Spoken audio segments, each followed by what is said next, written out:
I've been going out to eat by myself lately, but I'll take my notebook with me so I can write little joke ideas. And I notice, like in different parts of town, sometimes people will try to guess what I'm writing in the notebook. Like whenever I'm in hood type areas, people are usually like, "Oh, he's writing raps." Right? But whenever I'm in like a nice uptown Starbucks, then people are like, "Oh, he's writing raps."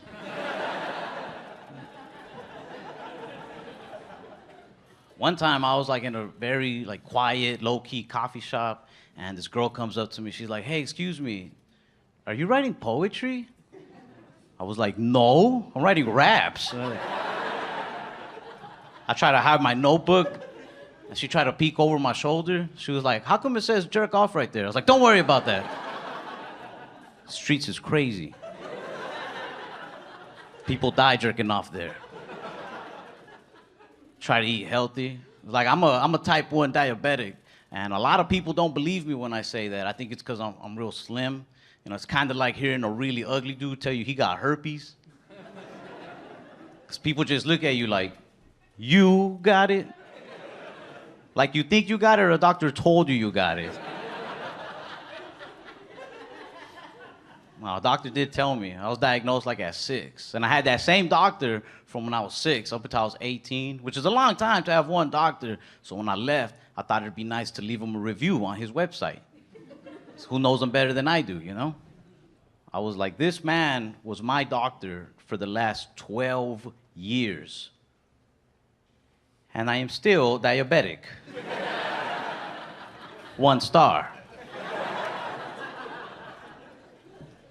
I left him 1 star because of the nurses he had working for him. They used to try to lift you up, but I didn't like it. 'Cause they'll say things like, you know, in time, you could actually find that diabetes could be somewhat of a blessing in disguise. I think I'd rather have just a regular blessing. The disguise part is really messing with my blood sugar. You're a horrible nurse. But I took her advice. Like years down the line, though, I was at a bar and some of my friends started a little fight. And this dude pushed me. So in my head, I was like, diabetes. I didn't want to fight him, so I said, hey, man, you don't want to do this. I'm diabetic. And this is one of those little things that sucks about living in America. He goes, me too, and then punched me in my face.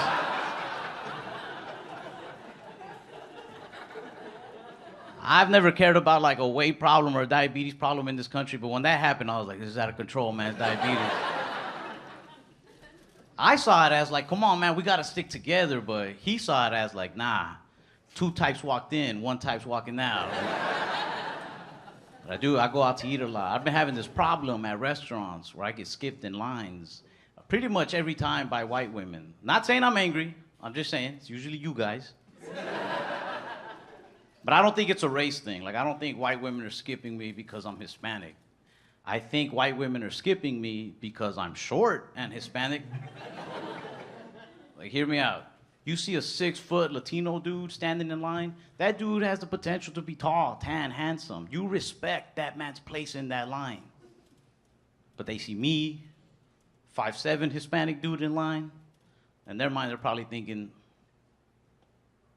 he probably works here. I'm just getting in front of like.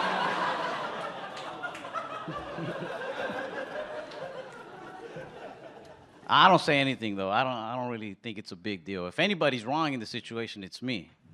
Because if it's a good-looking white girl, I'm like, man, whatever. But if it's like a white woman that has a ring on her finger, then I'm like, racist. I don't say anything though. I feel like I learned my lesson once. Because I skipped a white woman once. I got in front of her and she goes, you're gonna regret that. I was like, whatever. I didn't think nothing of it. I brushed it off. Then like 2 days later, I went to my old neighborhood to visit my grandma and they turned their house into a yoga studio.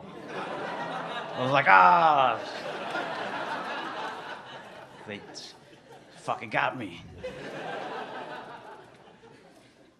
Honestly, I kind of like when I get skipped by white ladies. Only the older ones, because they do it with like some guts behind it, with some attitude. You know, like older white ladies with the little glasses.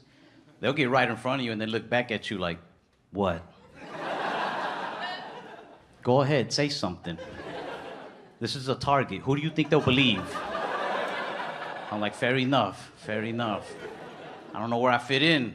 I really don't. Like, I can't even hang out with my thug friends anymore because we'll be smoking together and then they like to say cool thug shit, but it'll also hurt my feelings a lot of the time. They get real dramatic when they hit the joint and be like, man, dog, you know, when I think about it, all my real friends are either dead or in jail by now.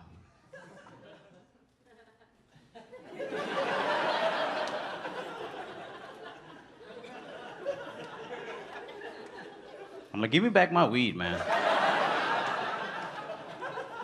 Changing my Hulu password, too. That's for my real friends. I got like my suburban friends, too, but they're like college kid, preppy type people, very cocky. Like, they can never answer questions by saying yes or no. They always gotta say stuff like, you know me. That's weird. That is the strangest way to answer a question. I talked to my buddy James. I was like, yo, James, a couple weeks ago, we were hanging out at that bar, and you seemed to hit it off with that one girl, and I've been meaning to ask you, did you two go home together? He was like, Ralph, you know me. You know me. I was like, dude, she's been missing for like 13 days, man. I don't know you at all. My educated friends are trying to get me into politics more. They're like, man, you don't ever see these immigrant stories on the news and get upset. You know what I mean? Because our parents were immigrants. Doesn't it make you mad the way they treat people? I was like, I don't watch it, but I mean, I'll try. Because I get it.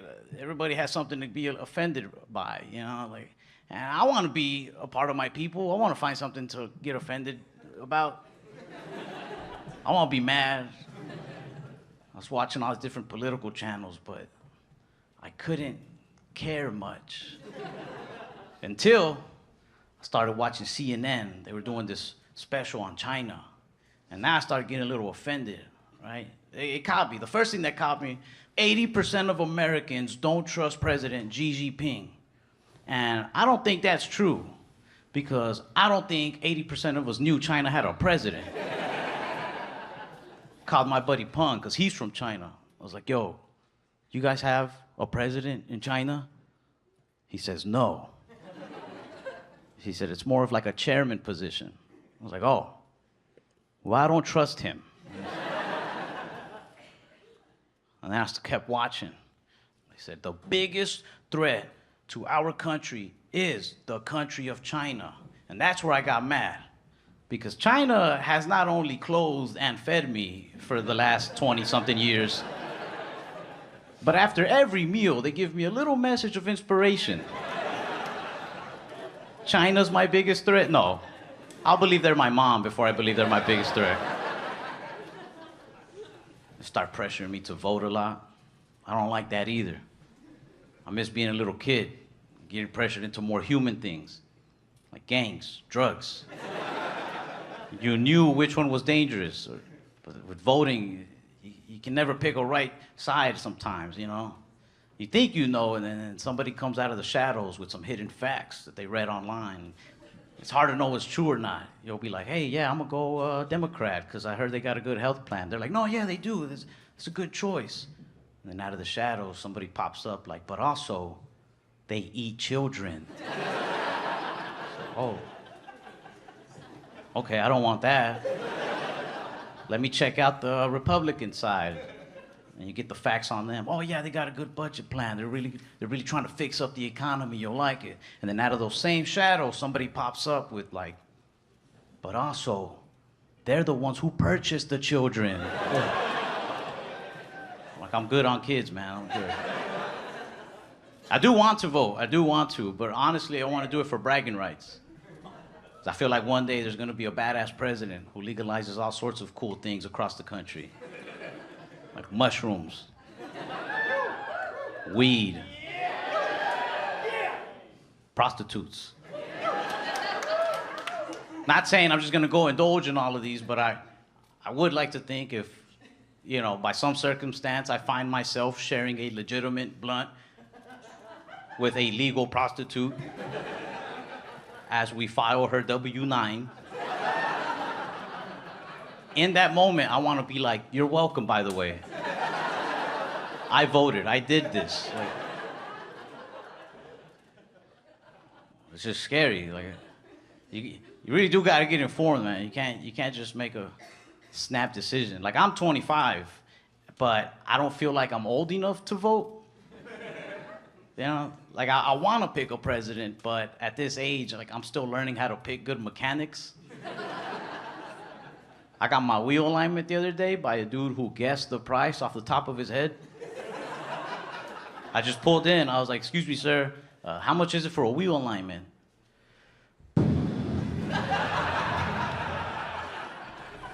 He was kicking my tires.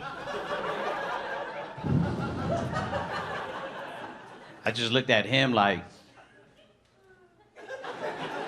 I don't know either. But I went with him because he seemed trustworthy enough. But my car drives more crooked now than when I gave it to him. I don't know much about cars or politics, but I do know this. I do know that sometimes people running for office scare me for the same reason that mechanics scare me. Have you ever noticed people who run for office talk about the country the same way mechanics talk about your car? They're like, can I fix it? Yes, but I gotta take it apart from the inside. Really, it's gonna take me some time, especially because look, I don't know if you saw this, but the guy who had it before me, he really fucked this up.